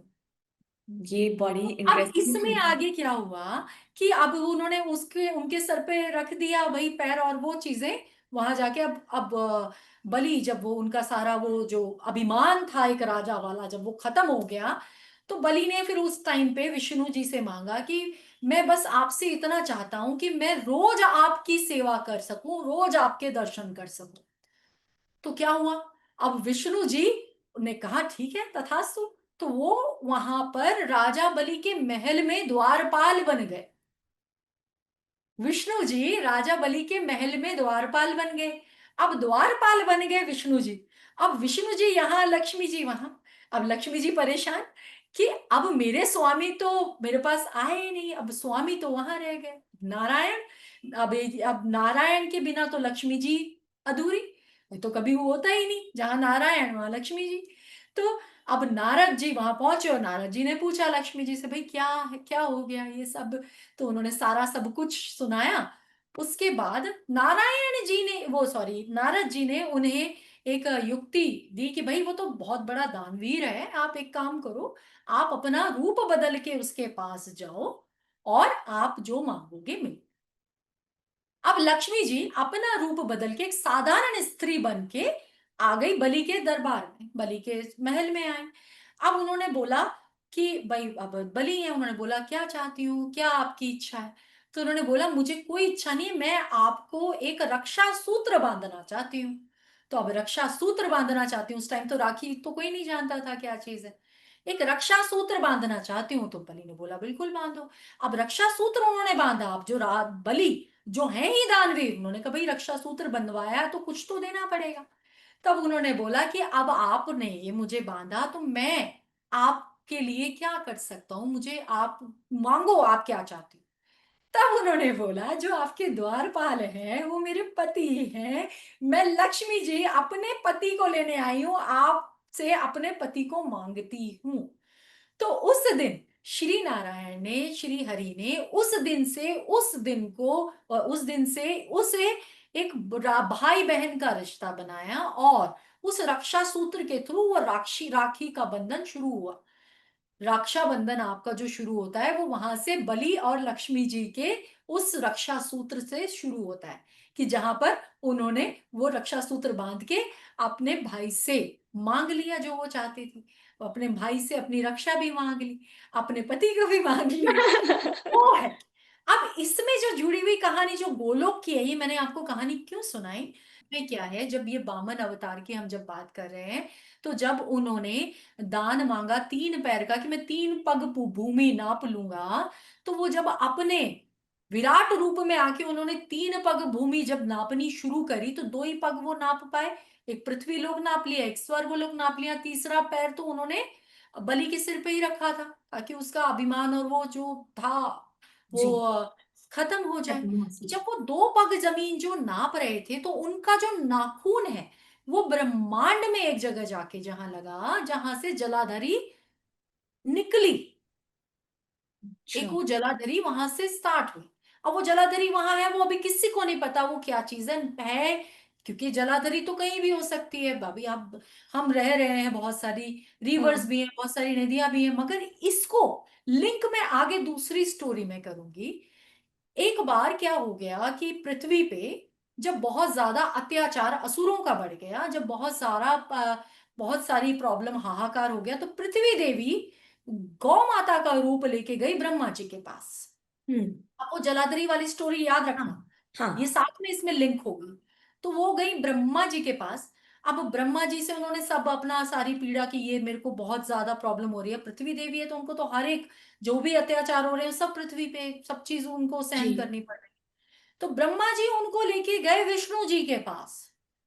तो विष्णु जी को जब उन्होंने वो सब बताया, तब विष्णु जी ने ये वामन अवतार वाली ये कहानी, कि ऐसा सारे जितने भी ब्राह्मण वो सब बैठकर उस जलाधरी के थ्रू, एक वो जो जलाधरी का जिक्र उस टाइम पे हुआ, उसमें आप एक अपना जो छोटी सी नाव क्या बोलते हैं, उसमें बैठकर सारे ब्राह्मण उसके थ्रू जब गए, तो एक जो आप देखो, अब इसमें विष्णु जी का लोक वैकुंठ वैकुंठ लोक, और जो कृष्ण जी का लोक है वो गोलोक है।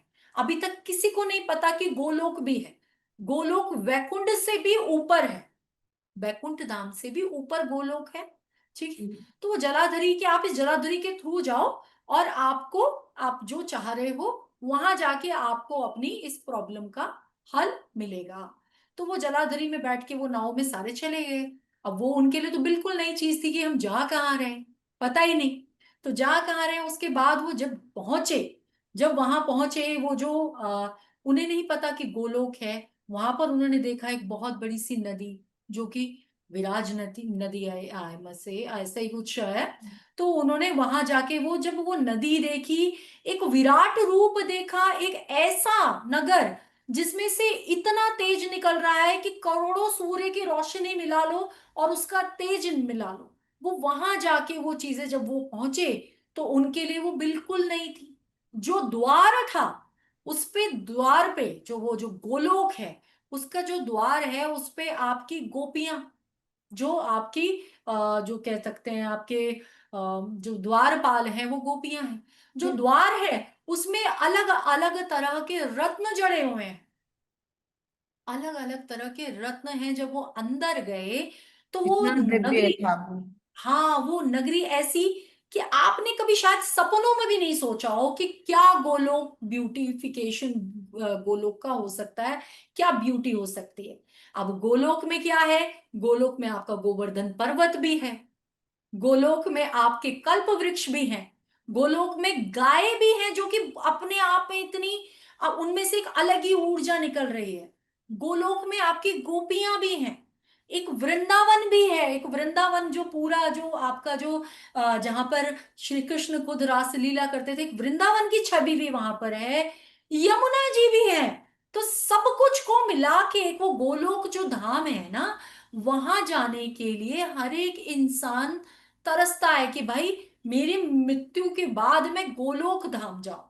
तो गोलोक धाम जाने के लिए आप जो कृष्ण सेवा जो आज से, उसका वो जो करना वो आज से करना। तो वो वहां जब वो पहुंचे, और वहां जाके उन्होंने क्या देखा, उन्होंने सिंहासन पे, जो ये सब देखने के बाद एक कमल के ऊपर एक और कमल, कि मैं जब राधा और कृष्ण का वो जो सिंहासन देखा, कृष्ण जी को वहां विराजमान देखा, तब वो वहां समझ गए कि यहाँ पर क्यों उन्होंने हमें भेजा। तो उनकी जो प्रॉब्लम का जो निवारण था वो कृष्ण जी के पास था। अब गोलोक धाम जाना किस चीज के लिए जाता है? गोलोक धाम प्रेम के लिए, रास के लिए, मित्रता के लिए, इन आपको शांति के लिए, एक खूबसूरती के लिए, सुंदरता के लिए, इन सब चीजों के लिए जो कि कृष्ण जी की सारी प्रिय वस्तुएं हैं, जो प्रिय चीजें हैं, वो सब गोलोक धाम में स्थापित है। तो गोलोक धाम, जिसका स्थान बैकुंठ से भी ऊपर है, बैकुंठ मतलब विष्णु जी और लक्ष्मी जी का स्थान, गोलोक मतलब कृष्ण जी और राधा जी का स्थान। और कृष्ण जी और राधा जी जहां होंगे तो उनसे जुड़ी हुई चीजें वहां ना हो, ये पॉसिबल ही नहीं है। तो गोपियां भी हैं वहां पर, आपका नृत्य भी है, संगीत भी है, गौ सेवा भी है, गोवर्धन पर्वत भी है, और आपकी खूबसूरती, सारा जो एक प्रकाश, वो सब चीजें, ये पूरा का पूरा का आपका गोलोक धाम है। और गोलोक धाम में आपके सब, मतलब क्या आपने क्या ऐसा सोचा हो जो वहां नहीं है? तो गोलोक धाम इज, मतलब आप कहोगे कि हर चीज से परिपूर्ण है। तो परिपूर्ण। इसको कहते हैं गोलोक धाम, जहां पर आप कृष्ण जी का सब, मतलब अगर आप गोलोक धाम पहुंच गए, वे कहते हैं ना कि एक स्वर्ग की सीढ़ी लग जाए, एक स्वर्ग की सीढ़ी लग जाए सीधा गोलोक धाम के लिए, तो वो कर्म भी वैसे होने चाहिए वहां पहुंचने के लिए। कर्म तो हम रह रहे हैं कलयुग में, कर्म हम सब हर सारी बुराई कर रहे हैं, हम सिर्फ आज ही आज देख रहे हैं, हम नहीं देख रहे कि बाद में हमारे साथ क्या होना है। तो वो चीज भी समझनी सोचनी जरूरी है। तो गोलोक धाम जब समझ लो, तब समझ में आएगा कि हाँ, यहाँ पहुंचने के लिए एक प्रॉपर आपको रास्ता वो फॉलो करना पड़ेगा। बहुत ही खूबसूरत तरीके से आपने समझाया गोलोक क्या है। गोलोक हम्म। में आपने कहा कृष्ण जी और राधा जी दोनों रहते हैं, तो ऐसा कहा जाता है कृष्ण जी अगर एक पूर्ण आनंद के स्वरूप है, तो राधा जी वो आनंद जो महसूस करते, जो प्रेम हम महसूस करते, वो है राधा जी। किंतु इसी में बहुत, मतलब मेरे मन में भी यह सवाल है ही सही कि आखिर फिर कृष्ण जी और राधा जी का विवाह, कुछ लोग कहते हैं हो गया था, बट कुछ लोग वही कहते हैं जो मैं जले कि नहीं हुआ था उनका विवाह। तो अगर आप हम्म। इस पे क्लियर कर पाए, कृष्ण जी के ऐसे देखा जाए तो 16,108 रानियां थी, तो बस। क्या उसमें भी राधा जी थी, नहीं थी? और उनकी पत्नियों के बारे में अगर आप थोड़ा सा बता पाए तो। अब कृष्ण जी की रानियों से ही शुरू कर लेते हैं। जी। कृष्ण जी की रानियां 16,108 रानी, जी। जिसमें से उनकी अपनी जो, मतलब जो उनके महल में रहने वाली जो उनकी अपनी थी विशेष, वो 8 ही रानियां थी। और उनमें राधा जी नहीं थी। 8 रानियां जिनमें रुक्मणी और सत्यभामा थी। अब हम्म। ये 16,100 क्या थी फिर?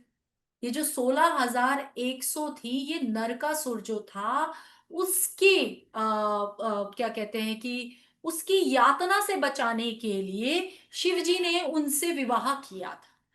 वो मानी जाती हैं उनकी रानियां, मगर जो विशेष रूप से मानी जाती हैं वो 8 मानी जाती हैं। और उन 8 में भी जो विशेष है वो रुक्मणी और सत्यभामा है। अब रुक्मणी और सत्यभामा कौन है? अब जब लक्ष्मी जी की हम बात करते हैं, भाई कृष्ण जी हैं तो साथ में लक्ष्मी जी भी होंगी, जिसमें हम्म। रुक्मणी जी को लक्ष्मी जी का रूप माना जाता है। और सत्यभामा, जो कि बहुत कम लोगों को पता है कि भूदेवी भी विष्णु जी की ही पत्नी है। अच्छा। जी। तो लक्ष्मी जी और भूदेवी, ये दोनों, जो एक भूदेवी, आप इसके बारे में अगर आपको आप एक बार, आपको अगर नॉलेज और डीप चाहिए तो आप इसके बारे में पढ़ सकते हो। तो लक्ष्मी जी और भूदेवी, लक्ष्मी जी मतलब पैसा, भूदेवी मतलब संपत्ति, प्रॉपर्टी। तो वो चीज दोनों, तो भूदेवी लक्ष्मी जी के साथ साथ भूदेवी की भी पूजा होती है। तो भूदेवी मतलब सत्यभामा। हम्म। तो लक्ष्मी जी रुक्मणी जी का रूप लेकर आई और वो सत्यभामा का रूप लेकर, सत्यभामा का रूप लेके आई भूदेवी। तो दोनों उनकी जो, जिन रानियों के नाम पता है, बाकियों के साथ तो शायद नाम भी नहीं पता लोगों को। अब राधा जी इनमें नहीं थी। अब ये राधा जी के साथ विवाह क्यों नहीं हुआ? अब जो राधा जी के साथ विवाह क्यों नहीं हुआ, अब खोई, अब जब अब कृष्ण जी के विवाह की बात करते हैं, तो विवाह जब होता है तो 2 लोगों में होता है। 2 लोगों में होता है। जी। एक, 2 लोग तो होने चाहिए अलग, मगर कृष्ण जी और राधा जी तो एक ही थे। उनका विवाह खुद से कैसे हो सकता है? वो तो उनका खुद का ही रूप है, वो खुद उनमें से ही निकली हुई है, जो उन्हीं का पार्ट है। वो अलग है ही नहीं, तो उनसे विवाह कैसे हो सकता था? वो उनसे अलग दिखाई ही नहीं देती, उनसे अलग मानी ही नहीं जाती। उन दोनों का अस्तित्व एक है। जैसे आप अगर शिव पार्वती की भी अगर हम बात करें, तो शिव और पार्वती ने भी वो आधा, जो आपका अर्धनारीश्वर रूप उनका भी था। तो ये दोनों एक ही में थे। आप कृष्ण में राधा और राधा में कृष्ण, दोनों एक ही थे ना, राधा कृष्ण से अलग, ना कृष्ण राधा से अलग। तो दोनों का विवाह हो ही नहीं सकता था, दोनों एक ही थे। विवाह करने के लिए दो लोग चाहिए होते हैं, पहली चीज। दूसरा, राधा जी का विवाह हुआ था। क्यों हुआ था? अब जब कृष्ण जी विवाह नहीं कर सकते, तो राधा जी भी तो नहीं कर सकती, वो भी तो उन्हीं का पार्ट है। उनका विवाह इसलिए हुआ था क्योंकि इसके पूर्व जन्म में विष्णु जी ने एक वरदान दिया था। एक ब्राह्मण उनके पास गए कि अगले जन्म में मुझे लक्ष्मी जी मेरी पत्नी स्वरूपा चाहिए, मेरी पत्नी के रूप में मुझे चाहिए। और विष्णु जी ने कहा तथास्तु। अब तथास्तु कहा, साथ ही क्या बोला कि तुम लक्ष्मी को पत्नी के रूप में पाओगे जरूर, मगर तुम खुद नपुंसक पैदा हो। तो जो रायन जिनका नाम है, उनके साथ राधा जी का विवाह हुआ था, मगर वो खुद नपुंसक थे। तो राधा जी, अब आप ये देखो ना, कृष्ण उस टाइम पे विष्णु जी ने वरदान तो दिया, मगर साथ ही एक जो अपना जो एक रिलेशन है उसको बचा लिया। तो वो वरदान भी पूरा हो गया, और राधा जी जो उनका उनके साथ विवाह भी हुआ। राधा जी 11 माह बड़ी थी कृष्ण जी से, तो अच्छा। विवाह संबंध उनका था तो सही, मगर ना केवल। तो राधा कृष्ण अलग कभी थे ही नहीं, तो इन दोनों का विवाह हो ही नहीं सकता था। तो अलग तो होना पड़ेगा ना, मैं खुद से कैसे विवाह करूं? ठीक है ना, तो हाँ, वो पॉसिबल। इसमें एक चीज मुझे बहुत गलत लगती है, आजकल सभी लोग रास लीला एक बहुत ही भक्तिपूर्ण लीला थी, तो किंतु आज उसे बहुत गलत तरीके से डिपिक्ट करा जाता है। अगर हम्म, कोई लड़का बहुत सारी लड़कियों के साथ है तो बोल देते कि अरे आप ये तो रास लीला कर रहा है। तो हम्म, हम्म, मतलब थोड़ा अगर आप ये समझा पाए कि उसका क्या भक्ति भाव था, और वो कितना मतलब एक शुद्ध तरीके से भक्ति का भाव था, ना कि जो आज हम यंगस्टर्स स्पेशली हम देखेंगे कि इस तरह के काफी स्लैंग्स यूज करे जाते हैं कि अरे वो तो रास लीला कर रहे हैं। तो अगर हम्म, आप छोटा सा उस बात पर समझा सके यंगस्टर्स को। देखो, रासलीला को समझ पाना और श्री कृष्ण और राधा जी के उस पवित्र रिश्ते को समझ पाना, ना हमारे बस की बात है, ना आज के यंगस्टर्स के लिए तो बिल्कुल ही पॉसिबल नहीं है। आज के यंगस्टर्स का तो जो बात है ना, कि एक वो देखने का नजरिया ही बदल चुका है। आप आज अगर मैं कृष्ण जी की बात करो, आप शिवलिंग की बात करो, आप राधा कृष्ण के रिलेशन की बात करो, आप तो वो उस चीज को एक नजरिया ही वैसा हो गया कि गलत नजरिए से ही देखना है। रास लीला का मतलब ये नहीं है कि वो बॉयफ्रेंड गर्लफ्रेंड वाला जो आज के टाइम पे रिलेशन होता है। एक दूसरे के साथ एक स्पेशल टाइम, एक आपको एक दूसरे के साथ अच्छा लगता है, एक क्वालिटी टाइम स्पेंड करते हो। आज के टाइम पे अगर मैं कह रही हूँ कि एक दूसरे की कंपनी आप एंजॉय कर रहे हो, आप उसमें साथ में आप कृष्ण जी बांसुरी बजा रहे हैं, राधा जी नृत्य कर रही हैं, या वो एक साथ झूले में झूल रहे हैं, एक एक वो चीज, वो जो रास लीला को आप, मैं शायद उसको एक्सप्लेन भी उतना ना कर पाऊं, मगर रास लीला को आज के टाइम पे हम लोगों की तो उस कोई वो ही नहीं कि हम उस चीज पे कोई भी चीज बोल पाए। भगवान जो उन उन्होंने उस प्रेम को, अब कृष्ण जी अगर पृथ्वी पे आए तो किस लिए आए, वो अवतार उन्होंने क्यों लिया? दो तीन कारण थे। एक तो कंस वध था, कंस का वध करना जरूरी था। जी। दूसरा, प्रेम, प्रेम फैलाने वाले अगर कोई भगवान है तो वो श्री कृष्ण है। श्री कृष्ण और राधा जी ने ही सबको प्रेम संबंध क्या होता है, प्रेम के भाव क्या होते हैं वो समझाए। आप इसको गलत एंगल तो फिर चाहे कोई भी दे दो, तो वो प्रेम भाव एक दूसरे के लिए क्या होता है वो वहां उस रिलेशन से पता लगता है। तीसरा, जो महाभारत में जो अर्जुन को जो उपदेश देने थे वो बहुत इंपॉर्टेंट था। तो ये सारे स्पेशल जो चीजें, इसकी वजह से कृष्ण जी ने अवतार लिया था, मतलब विष्णु जी ने कृष्ण अवतार लिया और जी अलग अलग जगह पर रह के अलग अलग चीजें समझाई। तो भगवान कृष्ण के अलावा, राधा कृष्ण के अलावा ऐसे कौन से भगवान है जिनको हम प्रेम का प्रतीक मानते हैं? नहीं मानते। अब अगर हम रास की ही बात करें, चलो रास की ही बात कर लेते हैं। अगर रास में अगर वो दोनों का वो जो एक आप जो क्लोजनेस है वो भी पवित्रता से भरी हुई क्लोजनेस है, और वो जो रास का जो पेंटिंग है वो हम वास्तव में एज आपके हस्बैंड वाइफ की बॉन्डिंग के लिए लगाते हैं, आपकी रिलेशनशिप इंप्रूव हो उसके लिए हम राधा कृष्ण को की एक पेंटिंग रास स्वरूप में आपके बेडरूम में लगाते हैं, ताकि वो चीज आपके रिलेशन में एक बॉन्डिंग लेके आए। तो प्रेम का प्रतीक है, उसको उसी नजरिए से देखें। उसको ये नहीं कि हम, अब गलत तो आप कितना भी जोड़ लो कि भगवान थे, वो भी वो तो इतनी तो रानियां थी, राधा जी भी थी, गोपियां भी थी। तो ये चीज गलत देखने का तो कोई वो ही नहीं है ना, आप कुछ भी किसी भी चीज में गलत चीज ढूंढ सकते हो। तो आप उस चीज को प्रेम से जो, प्रेम वो सिर्फ उन्होंने प्रेम का संदेश दिया, प्रेम ही फैलाया, और प्रेम संबंध ही एक वो दो, अगर वो दो उसमें आए, खुद ही वो भी कृष्ण भी थे वो राधा भी थे, अगर वो आए तो क्या क्या दिखाना चाह रहे हैं? वो एक इस पृथ्वी पे एक वो प्रेम का संदेश फैलाना चाह रहे हैं उस रास के थ्रू। तो उसको गलत एंगल से देखने की बजाय उसको सही एंगल दो कि हमें प्रेम की जरूरत है। जी जी। मिसयूज नहीं, आज के टाइम पे तो प्यार के नाम पे मिसयूज हो रहे हैं, आज के टाइम पे प्यार के नाम पे फ्रॉड हो रहे हैं, वो नहीं। बिल्कुल सही कह रहे हैं आप। कुछ आखिरी चीज जो आप कहना चाहें, कृष्ण जी का जन्मोत्सव है और कृष्ण जी के बारे में अगर आप कुछ आखिरी चीज कहना चाहें। कृष्ण जी के बारे में आखिरी चीज क्या, मैं एक दो चीजें अपने जो व्यूअर्स हैं उनको बताना चाहूंगी कि भक्ति और पूजा, सबसे पहले जब आप कृष्ण जन्मोत्सव की बात कर रहे हो तो पूजा पाठ की बात होती है। लोगों को ये पता ही नहीं है कि भक्ति और पूजा दो अलग अलग चीजें हैं। पूजा मैं 2 रुपए में भी कर सकती हूँ, अगर मैंने मंदिर के बाहर से कोई 2 रुपए की एक अगरबत्ती लेके भी जला दी तो वो मेरी पूजा हो गई। मगर भक्ति के लिए सारा जीवन भी कम पड़ जाता है। भक्ति समर्पण है, और भगवान आपका समर्पण चाहते हैं। जब कृष्ण जी की बात आती है तो वो मित्रता भी दिखाते हैं, वो प्रेम भी दिखाते हैं, उपदेश भी उन्होंने, और समर्पण जो सबसे बड़ी चीज है। तो भगवान के प्रति अगर आपको समर्पण दिखाना है तो भक्ति भाव होना चाहिए।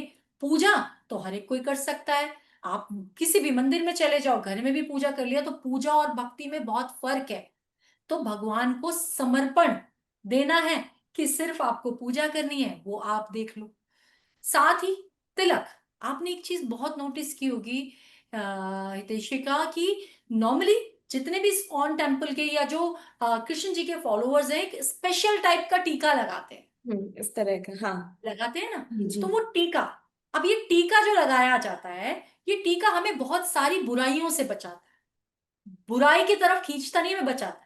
अब आज अगर मैं एक थोड़ा सा है अटपटा है एग्जाम्पल, जी बट मैं जी दूंगी जी जी कि बिल्कुल। मैं टीका लगा के किसी क्लब में नहीं जा सकती। अगर मैंने भगवान का टीका लगा रखा है तो मैं किसी क्लब में नहीं जा सकती। मैं कोई बुरा काम अगर करके किसी बुरी संगत में बैठी हूँ और कोई बुरा काम कर रही हूँ, मैंने तिलक लगाया हुआ, तो वो तिलक मुझे रोकेगा। क्यों? वो 4 लोग भी मुझे उस निगाह से देखेंगे, यार तिलक लगा रखा है, ये तो क्लब में घूम रही है, ये तो इतनी बुराइयों में है, ये सब चीजें कर रही है।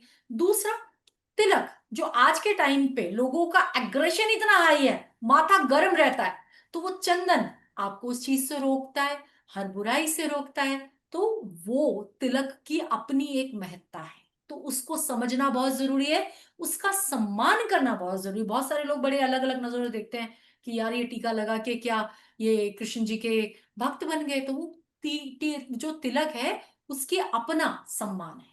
तो तिलक, आप मैं हूं कोई भी हो, तो कहीं भी ऐसी जगह जाएंगे तो हम तिलक लगा के कभी नहीं जाएंगे। तो जी। बुराई से रोक लिया तिलक ने। बड़ा साइंटिफिक बेनिफिट्स भी है। इसे आज्ञा चक्र ही कहते हैं ना, हमारा आज्ञा बिल्कुल। चक्र पे चंदन का लेप लगाने से ठंडक भी बिल्कुल पहुंचती है। साइंटिफिक तो डेफिनेटली है, बट फिर भी लोगों को समझाने के लिए कि उस तिलक के थ्रू आप कैसे अपने आप को बुराई से बचा सकते हो, वो बहुत इंपॉर्टेंट है। और जो कृष्ण जी जो ज्ञान दिया है उन्होंने, जो मैं सबके साथ एक बार फिर से इस चीज के थ्रू साझा करना चाहती हूँ, जो उनके उपदेश हैं कि कर्म, आपके कर्म ही आपका भाग्य निर्धारित करते हैं। चाहे आप गरुड़ पुराण पढ़ लो, चाहे आप गीता पढ़ लो, आप कुछ भी पढ़ो, आपके कर्म आपका भाग्य बनाते या बिगाड़ते हैं। आपके आज के कर्म आपके अगले जन्म तक को प्रभावित करते हैं। पूर्व जन्म के कर्म हम लेकर आते हैं। हम जितनी भी परेशानियां भोगते हैं इस टाइम पे, कई बच्चे आपके जो अपंग पैदा होते हैं या होते ही कुछ प्रॉब्लम्स होती है, तो पूर्व जन्म के कर्म हैं। आपके भी पूर्व जन्म के कर्म, आपके बच्चे के पूर्व जन्म के कर्म। तो कर्मों को सही रखो, सही दिशा में चलो, किसी का अपमान मत करो, अपमान सहो मत। ये भी कहते हैं कृष्ण कि अपमान जी। करना ही नहीं है, अपने आत्मसम्मान का भी ध्यान रखना है। जहां आपको लगता है आपका सम्मान नहीं है, उस जगह से उठ जाओ, उस जगह को छोड़ दो। कृष्ण जी ने जब अर्जुन को उपदेश दिए तो सारी उसकी फैमिली खड़ी थी सामने। उन्होंने क्या उसको समझाया कि फैमिली नहीं, अच्छाई और बुराई देखना बहुत जरूरी है। तो बुराई का साथ नहीं देना है, चाहे वो आपका खुद का परिवार क्यों ना हो। तो बुराई से बचो, अच्छाई के राह पर चलो, अपने कर्म सही रखो, तो भविष्य अपने आप अच्छा हो जाएगा। आपको भविष्य की चिंता करने की जरूरत नहीं पड़ेगी। और आज जो कर्म कर रहे हो, ये भी सोच लेना कि इनका रिजल्ट आपको भोगना ही पड़ेगा। चाहे आपकी मृत्यु हो, मृत्यु के बाद भी अगर आप गरुड़ पुराण पढ़ते हो, उसमें बहुत सारी चीजें, मृत्यु के बाद आत्मा की यात्रा, आपके अगले जन्म के कर्म। जब नॉर्मली किसी की मृत्यु होती है तो गरुड़ पुराण का पाठ होता है, मगर वहां जितने भी लोग बैठे होते हैं, किसी एक भी ने भी वो ठीक से नहीं सुना होता कि क्या बोल रहे हैं पंडित जी। तो वो नहीं पता। आप उस चीज को जिस दिन समझ जाओगे ना, जिस दिन कृष्ण जी की ये सार आप समझ लोगे, अपने जीवन में ढाल लोगे, सारे दुख सारी परेशानियां खत्म हो जाएंगी। और सिंपल, गीता पढ़ना और गीता सुनना दोनों ही पुण्य के भागीदार बनाते हैं, आपको पाप से बचाते हैं। तो गीता की राह पे, गीता के उपदेश, कृष्ण जी के उपदेशों पे अगर आप चलते हो, तो डायरेक्ट आपका मिलन उनसे होता है। तो राह वही है, उल्टी सीधी राह पे चल के आप उन तक नहीं पहुंच सकते। आपको अपने कर्म सबसे पहले, जिस पे सबसे ज्यादा जोर श्री कृष्ण का था, कि आपको अपने कर्मों पे अपना फोकस जरूर करना है। वो उनके उपदेश यही कहते हैं, कर्म और अपना भाग्य आपका खुद का अपने हिसाब से बनाओ। इसीलिए कृष्ण जी की लीलाएं भी दो तरीके से बताई गई है, एक ऐश्वर्य लीला और माधुर्य लीला। तो हम्म। ऐश्वर्य लीला वहां है जहाँ पे वे अपना विराट रूप दिखाते हैं, और माधुर्य लीला वो है जहाँ पे वो अपना प्रेम भाव, जैसे गोपियों से बातचीत है, उनकी माखन हम्म। चोरी है। और दोनों ही लीलाओं में उन्होंने ये बताया है कि अपने कर्म कितने ज्यादा इंपॉर्टेंट है, और वो आपका फ्यूचर डिसाइड कर सकते हैं। जहां जरूरत पड़ी वहां उन्होंने अपना रौद्र रूप भी दिखाया है। जी। जहां जरूरत पड़ी, जहां आपका कंस का वध करना था, या आपको कहीं अपने जो महाभारत नाग, में भी, बिल्कुल कालिया नाग उस, का भी। बिल्कुल वो जो नाग का वध करना था, छलिया रूप भी अपनाया। छलिया रूप में भी उन्होंने आपको द्रौपदी की मदद करी। महाभारत में भी उन्होंने अपना छलिया बन के बहुत सारी चीजें की। मगर वो जो छलिया रूप है ना, वो छलना किसी अच्छे कर्म के लिए, अच्छे कार्य के लिए चला उन्होंने, कोई गलत चीज नहीं की, तो छलिया उन्हें वहां से कहा गया। जी तो जी। वो उनको अगर अकेले आप देख लेते हो ना, तो सारे रिश्ते, आपका मित्र भी, आप अच्छे पति भी, आप अपने एक आपने एक राधा जी के साथ एक अच्छे संबंध में भी, एक अच्छे बेटे भी, तो सब कुछ एक ही उसमें आपको देखने को मिल जाता है, एक ही व्यक्तित्व में, जो कि है कृष्ण जी का व्यक्तित्व। तो जी। सब कुछ वहां से हमें सीख मिलती है। तो अपनाओ उन चीज को, सिर्फ सुनो और देखो मत, अपने जीवन में अपनाओ, तो वो वहां जाके फिर सिद्ध होती है। जी।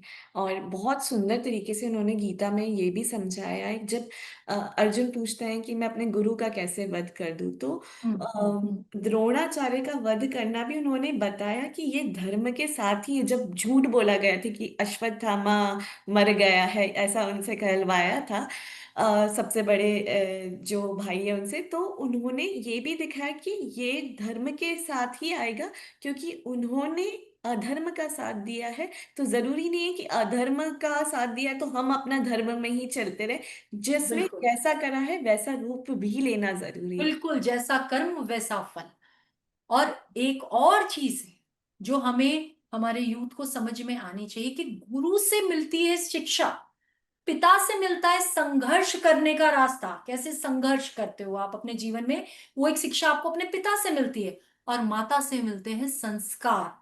तो ये सब चीजें समझना बहुत जरूरी है। तो अगर हमने ये सब चीजें समझ ली, गुरु का हमें मान करना है, पिता से हमें उन्होंने कैसे संघर्ष किए वो हमें सीखना है, एक माँ से हमने अपना वो सारी चीजें, वो संस्कार जो एक माँ ने हम तक पहुंचा और हमें आगे पहुंचा, तो ये सब चीजें, एक सब चीजें सही तरीके से होंगी तो उसका रिजल्ट हमेशा पॉजिटिव है। ईशा जी, बहुत बहुत धन्यवाद। अब मेरे ख्याल से आपने इतने खूबसूरत तरीके से कृष्ण जी को, कृष्ण जी की लीलाओं को, विष्णु जी को समझाया है कि मेरे ख्याल से अभी सब भक्तिपूर्ण हो चुके होंगे। अभी और मेरे पास बहुत कुछ है, बट हाँ, इससे मतलब कृष्ण जी को मतलब कितना आप कितना वो करोगे, उनकी बातें उनकी लीलाएं इतनी हैं कि हम जितनी करें उतनी कम। मैं खुद आपकी ही बातों में खो गई थी जब आप कृष्ण की सुना रहे थे।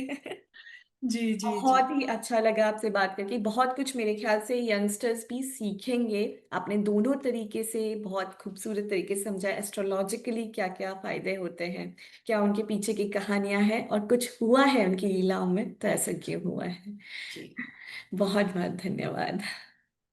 थैंक यू हितेशिका, बहुत अच्छा लगा आपके साथ ये पॉडकास्ट करके। थैंक यू सो मुझे भी मच। बहुत अच्छा लगा। Thank you. One second.